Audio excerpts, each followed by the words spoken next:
Salut à tous, aujourd'hui je suis à Enoshima pour d'autres illuminations. Comme vous voyez derrière moi, c'est déjà très joli, il y a un petit cœur et il y a quelques bâtiments illuminés, mais on va monter l'allée principale avec les boutiques, les restaurants que je vous avais déjà montré dans une autre vidéo, et ensuite on ira au sommet de l'île où il y a une tour illuminée et vous allez voir, c'est magnifique. Voilà, je vais vous laisser profiter de l'ambiance de ces illuminations qui continuent jusqu'à février. Allez, c'est parti, j'espère que cette vidéo va vous plaire.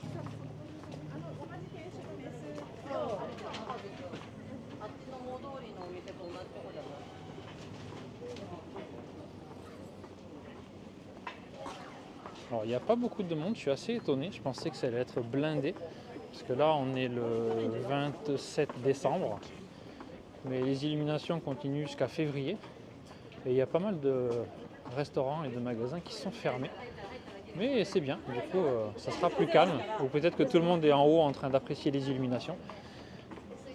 En tout cas, c'est rare de voir Enoshima avec aussi peu de monde.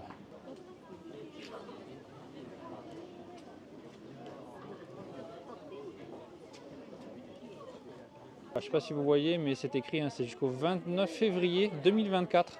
Donc si vous venez au Japon en janvier ou en février, vous pourrez les voir. Et donc là, c'est l'escalator pour les feignasses et pour les gens qui ont de l'argent, parce que c'est pas donné.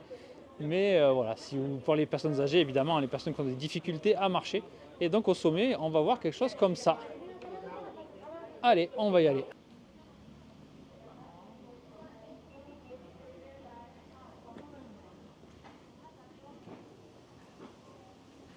Comme je l'avais dit dans une précédente vidéo, il y a beaucoup de marches.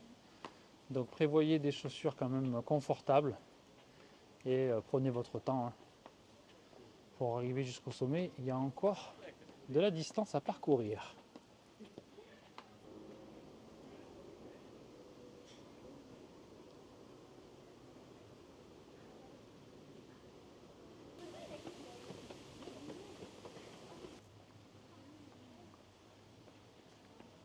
Donc là on est arrivé à mi-chemin je dirais. Vous avez une première arrivée de l'escalator avec un endroit où on peut jeter des pièces pour faire des vœux. Donc on voit les filles qui jettent des pièces pour faire des vœux. Le soir, Enoshima, c'est quand même très sympa. Ça change pas mal de la journée, l'ambiance. Si vous pouvez venir en fin de journée, au moment du soleil couchant, c'est l'idéal. Vous verrez peut-être le mont Fuji au-delà de la mer. Et là, on approche des illuminations classiques, entre guillemets. Et ensuite, on ira donc à la tour, où ça sera encore plus joli. Il y a pas mal de monde qui repart du sommet. Mais regardez-moi ça.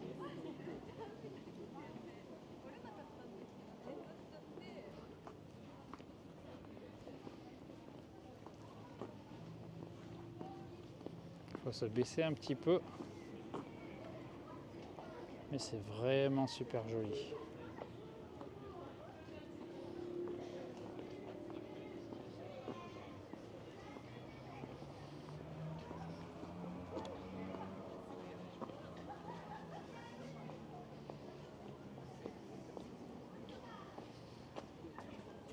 Très sympa ce petit chemin. Sur la droite, il y a l'escalator numéro 2. On peut le prendre à mi-chemin aussi si on veut. Et là, en plus, c'est la pleine lune, donc c'est vraiment super sympa. Je sais pas si ça rend bien à la caméra, mais c'est vraiment très joli. Voilà, on continue de monter et il y a encore des choses à voir. Les arbres qui sont un petit peu éclairés aussi, c'est très sympa.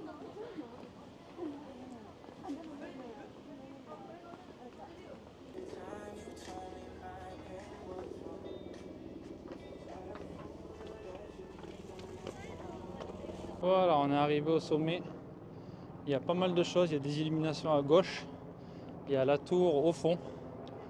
Donc, Sea Needle, l'aiguille de la mer. On va essayer d'aller voir tout ça. On va commencer d'ailleurs par l'aiguille de la mer, je pense. C'est le clou du spectacle, mais on va le visiter en premier.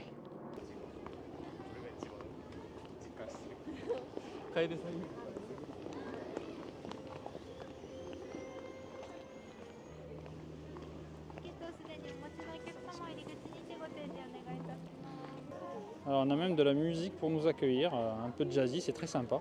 Alors évidemment c'est payant, hein, c'est 800 yens pour entrer dans le jardin et monter au sommet, et seulement 500 yens si on veut seulement visiter le jardin. Donc moi je vais monter au sommet bien sûr pour essayer de tout vous montrer. Je suis à l'intérieur et comme vous voyez c'est absolument magnifique.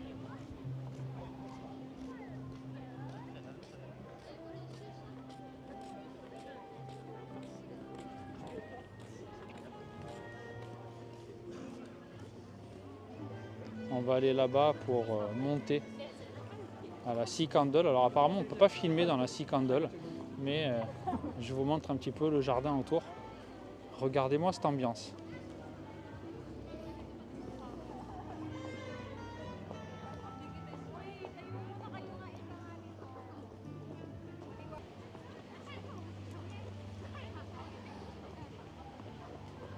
Je ne sais pas si ça va bien rendre, mais c'est vraiment super joli. Voilà, on arrive au bout du tunnel et c'est encore une fois magnifique.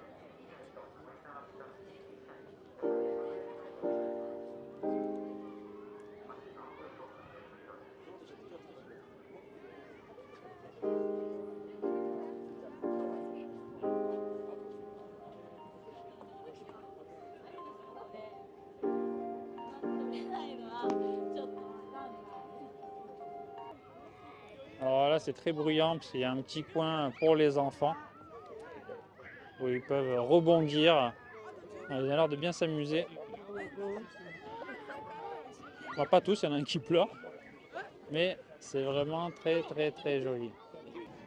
Pour monter au sommet de l'aiguille, il faut appuyer sur une tablette. On a un ticket qui sort avec un QR code et ensuite il nous indique le nombre de personnes qui attendent. Et ensuite il nous envoie un message sur notre téléphone, donc on n'a pas besoin d'attendre pendant 1 heure. Donc on peut se promener. Il y a même des chaises et des bancs où on peut se poser un peu. Il y a une espèce de méduse au fond qu'on ira voir encore tout à l'heure qui est vraiment très jolie.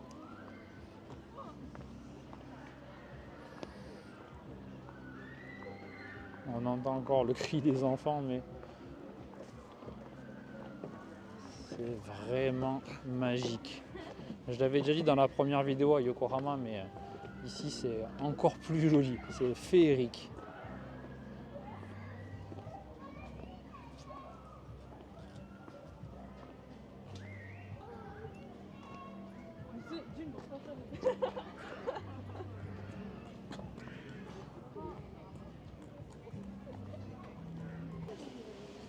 En plus c'est bien, vous avez vu, il y a les lumières, les couleurs qui changent en fonction des zones. On dirait presque un jeu vidéo où on se croirait un peu dans Avatar.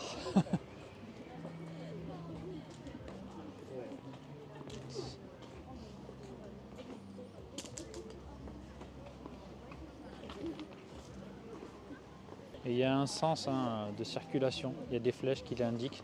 C'est pour ça que c'est pas non plus dans tous les sens et qu'on ne se rentre pas dedans.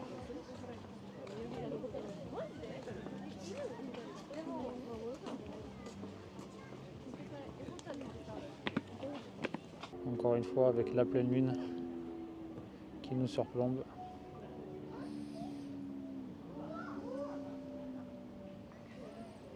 On se croirait dans un autre monde.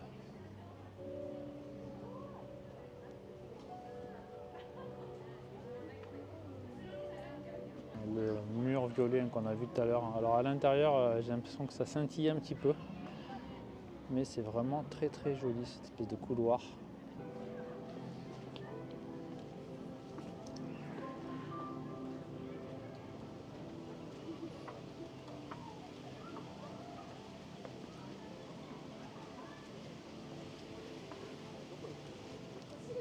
Je ne sais pas si vous entendez, il y a également le vent dans les arbres, dans les feuilles. C'est très sympa. Donc là, vous avez l'espèce de structure qui fait penser à une méduse.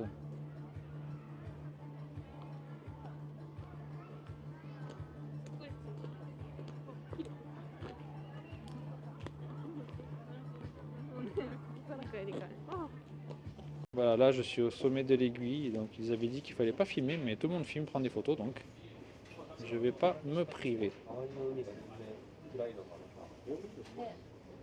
Alors, au pied de la tour, il y a aussi un endroit avec des tulipes, avec la musique qui va bien.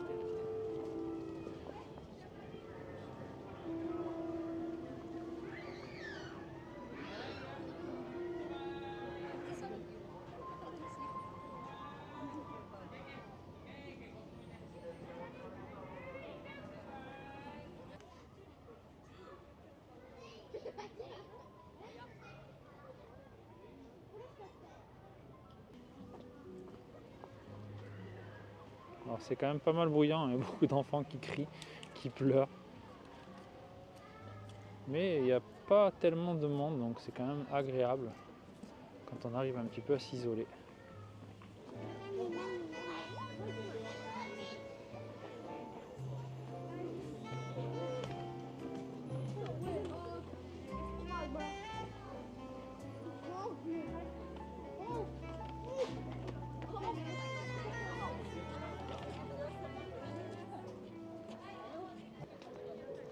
Voilà, je vais sortir du parc et de ces magnifiques illuminations.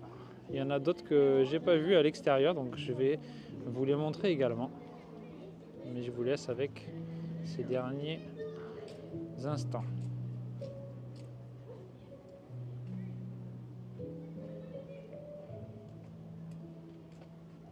Voilà, donc encore un jardin devant la tour.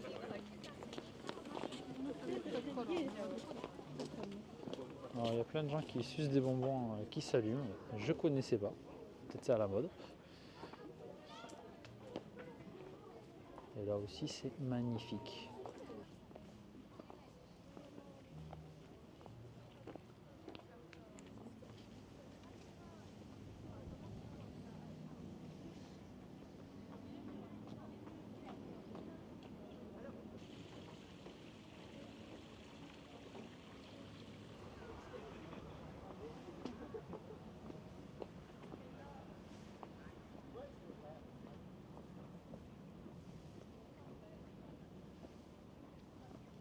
Voilà pour ce tour des illuminations de Enoshima, j'espère que ça vous a plu. Moi j'étais vraiment épaté, c'était vraiment féerique, j'ai passé un super moment. Si vous pouvez venir ici en couple, ça sera encore mieux que de venir tout seul. Et donc je vous conseille vraiment de faire un détour par Enoshima si vous passez au Japon entre décembre et février. C'était vraiment incroyable. J'espère que ça vous a plu et je vous souhaite à tous un bon réveillon si j'arrive à poster cette vidéo avant le 31 décembre. Et je vous donne rendez-vous très bientôt l'année prochaine en 2024 pour d'autres vidéos sur le Japon. Salut à tous!